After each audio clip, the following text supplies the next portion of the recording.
안녕하세요, 여러분. 필환경 시대 문학에서 길을 찾다. 제2강 경제 발전과 진보 신화의 경종을 울리다. 첫 번째 편이고요. 자, 수업 시작하겠습니다. 자, 오늘은 여러분들하고 같이 스로우의 월든이라는 책을 나눠보려고 해요. 자, 여러분들 로빈슨 크루소에 대해서는 다 아시죠? 모험항해를 떠났다가 바다에서 조난을 당해서 무인도에 표착하게 되고 10여 년간에 걸쳐서 혼자서 무인도에서 집을 짓고 밭을 일구고 자급자족을 하면서 여차여차 살다가 기적적으로 자기 고향에 돌아갔던 사람, 다니엘 디포의 소설의 주인공이죠.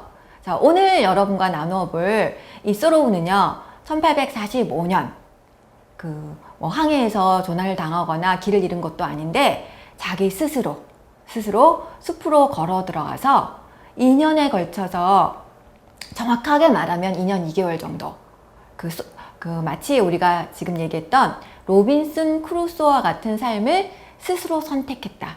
마치 그런 삶을 실험적으로 살아보겠다라고 시도했던 그런 작가예요.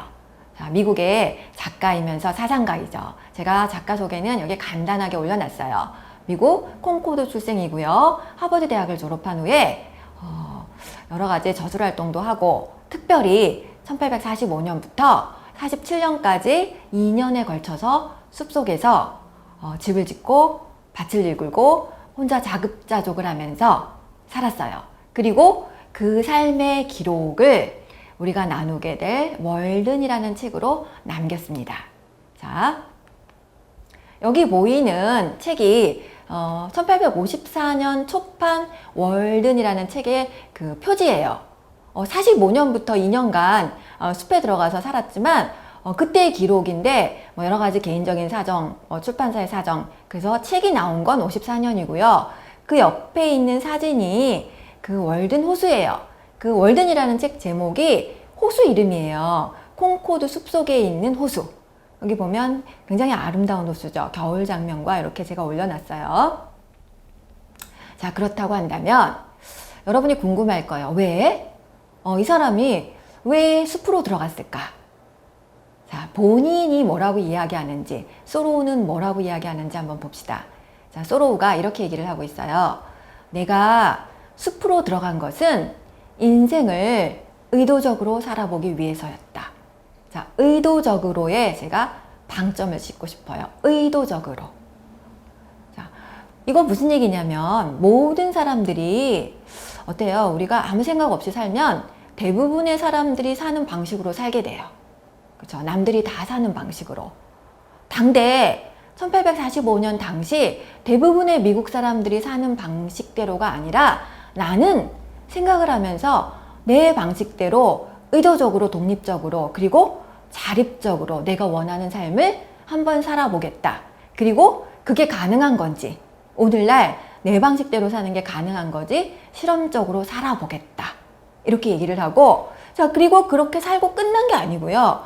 그 삶을 기록으로 남겼단 말이에요. 그렇다고 한다면 왜 기록으로 남겼는가? 자, 그거에 대해서는 다음 대목에 인용한 대목을 한번 봐주세요.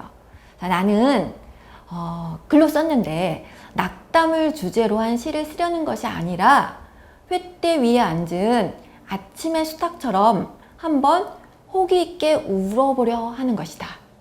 기껏해야 이웃들의 잠을 깨우는 결과밖에 얻지 못하더라도 말이다.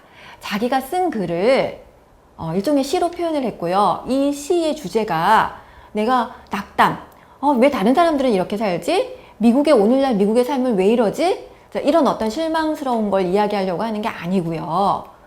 아침의 수탉처럼 울겠다. 자기의 이야기를 마치 수탉의 울음에 비유를 해요. 일종의 상징인데요. 여러분들 수탉 소리 들어보셨어요? 횃대 위에 높은 자기 자리 중에 가장 높은 가지에 올라가서 수탉이 동쪽 하늘을 바라보면서 꺾여하고 울죠. 굉장히 큰 소리로 운단 말이에요. 그 주변에 있는 사람들은 다 일어날 수밖에 없어요. 너무 시끄러워서. 자, 근데 그 수탉처럼 울어보겠다라고 하는 건 뭐예요?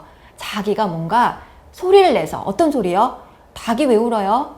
글쎄요, 아침을 알리잖아요. 아침에 수탉은 아침이 오고 있다. 지금 자는 시간이 아니고 깨어 일어나는 시간이다. 어둠이 아니고 빛이 있다라고 지금 이웃에게 알리고 싶다라는 거예요. 물론 어느 정도 깨울지는 몰라요. 기껏해야 이웃들의 잠을 깨우는 결과밖에 얻지 못하더라도 나는 시도해보겠다.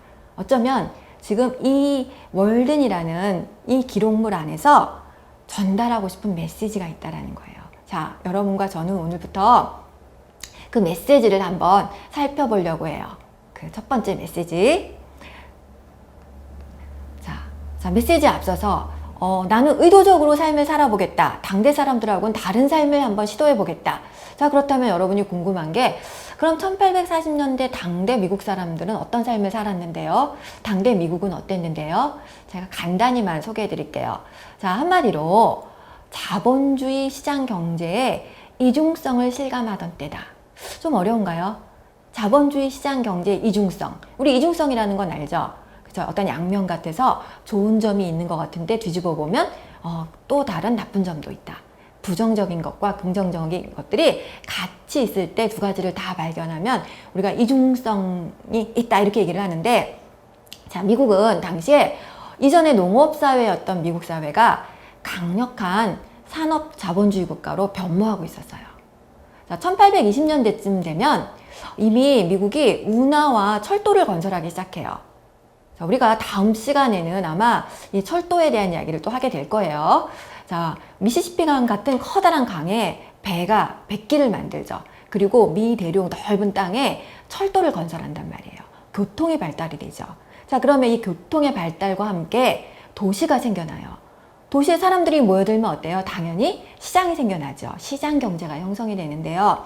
이 큰 나라에, 미국이라고 하는 거대한 나라의 시장 경제가 전국적으로 확대가 된다는 거예요. 일종의 시장 혁명이라고 할 수 있는 그런 경제적인 변화, 변혁이라고 했죠. 이 변혁을 경험하게 된단 말이에요. 자, 그리고 1837년쯤 되면은 미국 역사에서 어쩌면 최초라고 할 수 있는 경제 공황을 경험하게 돼요. 여러분이 미국의 경제공황 하면은 미국뿐만이 아니라 유럽까지도 영향을 미쳤던 1929년의 대공황을 떠올릴 수 있어요. 자, 근데 이미 그 전에 19세기 초반에 미국 역사에서는 이미 공황이라고 할 만한, 경제공황이라고 할 만한 경험을 했다라는 거예요. 자, 미국이 지금 산업 자본주의 국가로 변하면서 자본이 축적이 되고 경제가 막 발전이 되는데 모두가 잘 사는 줄 알았는데 갑자기 중산층들이 대거 파산을 하는 경우도 있고요. 더군다나 청년들이 대거 실업을 하게 돼요. 자, 이렇게 자본이 축적되고 경제가 발전하고 모두가 잘 사는 줄만 알았는데 어떻다고요? 부정적인 측면을 경험하게 된단 말이에요. 소로우는 일찍이 이거에 대해서 더 남들보다 주목하게 되고 이 부정적인 측면에 대해서 이야기하고자 하고 있어요. 자, 오늘 소로우가 월든에서 전하고자 하는 가장 중요한 첫 번째 메시지, 자, 전체적으로 가장 중요한 메시지이기도 하고 여러분들과 나누고자 하는 메시지예요. 자, 간소하게 살라. 영어로 simplify, simplify, simplify. 자, 곳곳에서 소로우는요, simplify 뿐만이 아니고 simplicity, simplicity, simplicity. 자, 이렇게 강조를 해요. 간소하게 살아라. 자, 우리의 삶은 사소한 일들로 흐지부지 헛되이 쓰여지고 있다. 간소하게 살라. 제발 바라건대 여러분의 일을 2가지나 3가지로 줄일 것이며 100가지나 1000가지가 되도록 두지 말라. 자, 간소하게 살아라. 그러니까 여러분 어때요? 오늘날의 삶의 방식 중에 하나, 요즘 유행하는 핫한 것 중에 미니멀리즘이 있죠. 미니멀리즘하고 굉장히 비슷한 것 같이 들려요. 자, 그런데 19세기 중반에 이 소로우가 자, 간소하게 살라라고 이렇게 주장을 할 때, 자, 여기서 우리가 주목해야 될 것은요. 자, 소로우는 지금 자본주의 시장 경제라 그랬죠. 자본주의 시장 경제인 이 미국에서 자본주의 사회의 어떤 근간, 뿌리가 되는 가장 중요한 개념인 2가지. 소유의 문제. 우리 갖는 거, 무엇을 갖는 거죠. 소유의 문제와 부라는 개념에 대해서 문제 제기를 하고 있는 거예요. 자, 도대체 우리가 소유한다라는 건 뭐고, 우리가 그렇게까지 되고 싶은 부자라고 하는 거, 부를 얻고 싶어 하잖아요. 부를 축적하는 거죠. 어떻게 보면 자본주의 사회에서 최고의 덕목이나 최고의 목적은 부의 축적일 수도 있어요. 자, 그런데 지금 당시에 그 대중들에게, 미국 사람들에게 소유가 뭐냐, 부가 뭐냐라고 그 개념을 문제 제기를 하고 있다는 거예요. 자, 소로우는 진정한 소유가 뭔지에 대해서 이렇게 얘기를 해요. 나는 시인이 어느 농장의 가장 값진 부분을 즐기고 물러나는 것을 자주 보았는데, 화 잘 내는 농부는, 이때 화 잘 내는 농부는 그 시인이 그저 야생상화 몇 개를 따갔으려니 하고 생각할 뿐이다.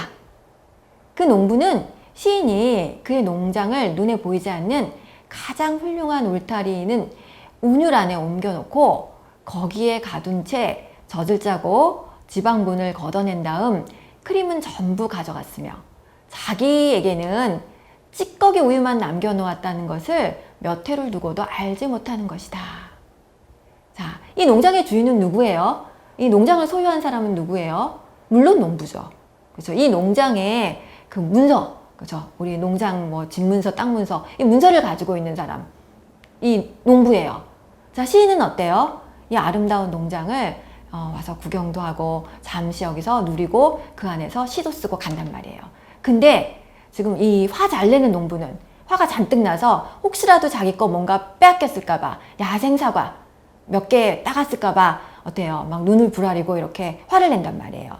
근데 사실은 이 농장의 진짜 주인이 누구냐라는 거예요. 이 농장의 가장 값진 부분, 마치 우유에 비유를 하면 가장 맛있는 부분이 있죠. 지방분이나 크림이나 이거를 다 가져간 거는 시인이고 찌꺼기 우유만 농부에게 남겨놨다. 이렇게 얘기를 한다는 거예요.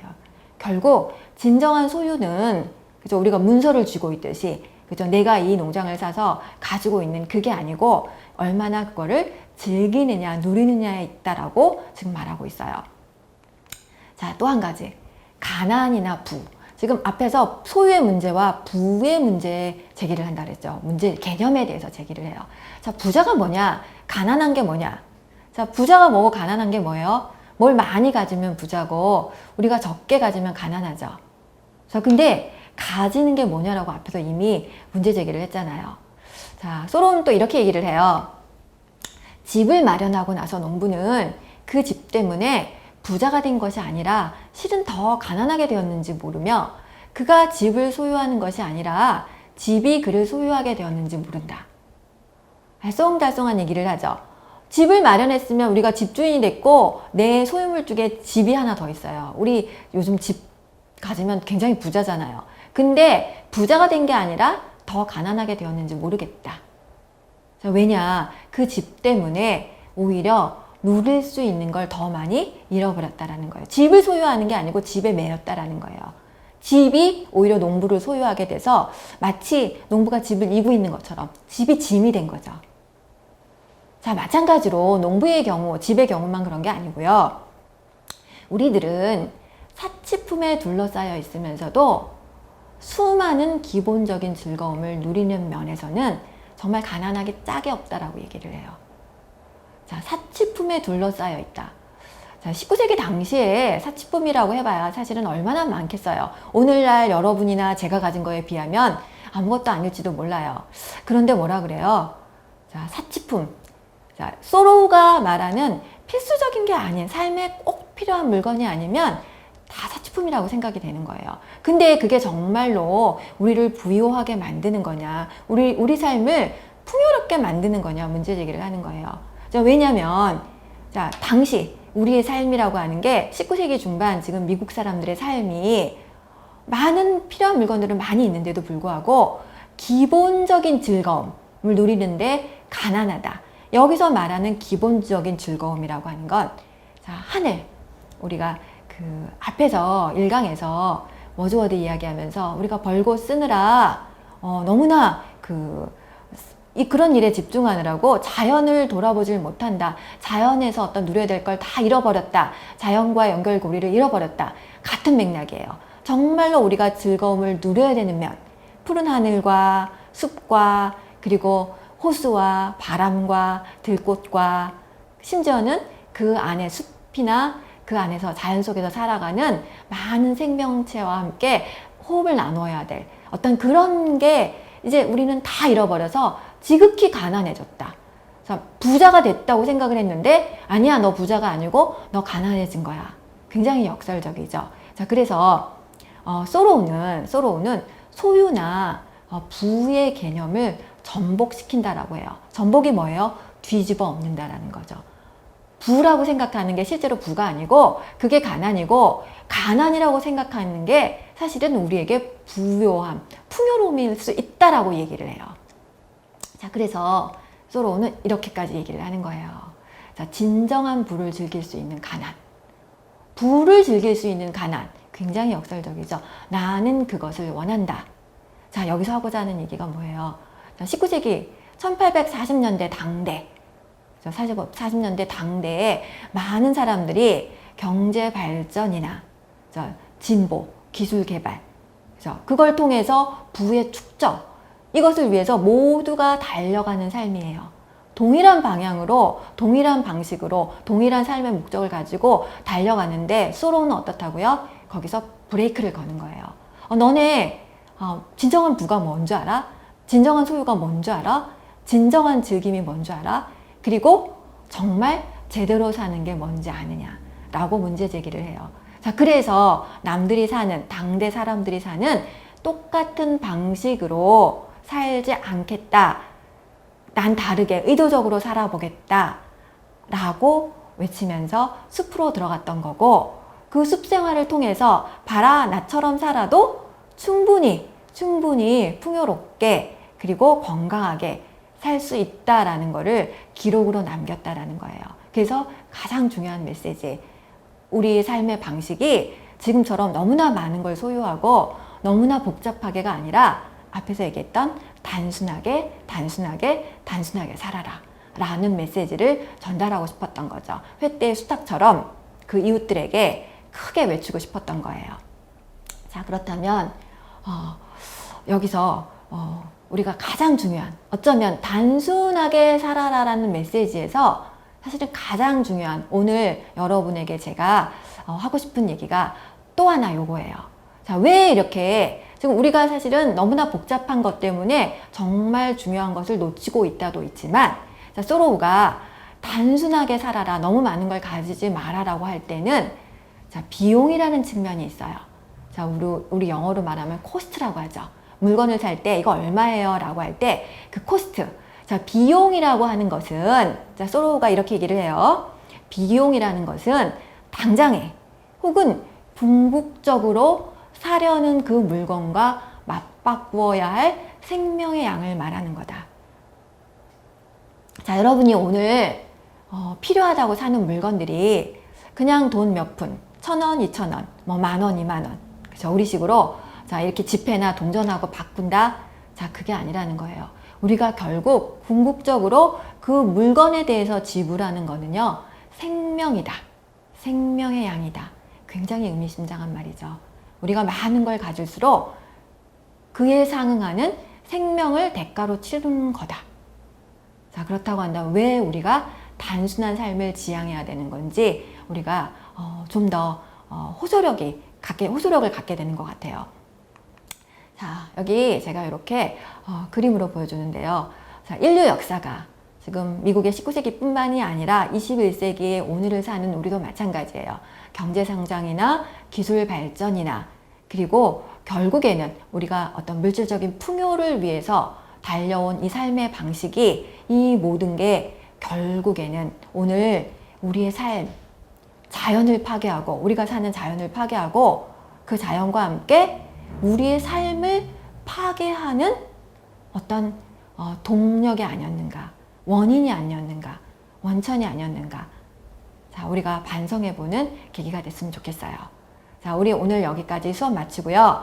다음 시간에는 월든 이어서 3강에서 월든에서 또 하나의 메시지, 서두름이라든가 인간의 어떤 속도에 대한 반대, 결국은 자연의 방식을 수용해야 되는 된다라고 하는 서로의 메시지를 가지고 나누어 보려고 해요. 자, 여기까지 수업 들어주셔서 감사합니다.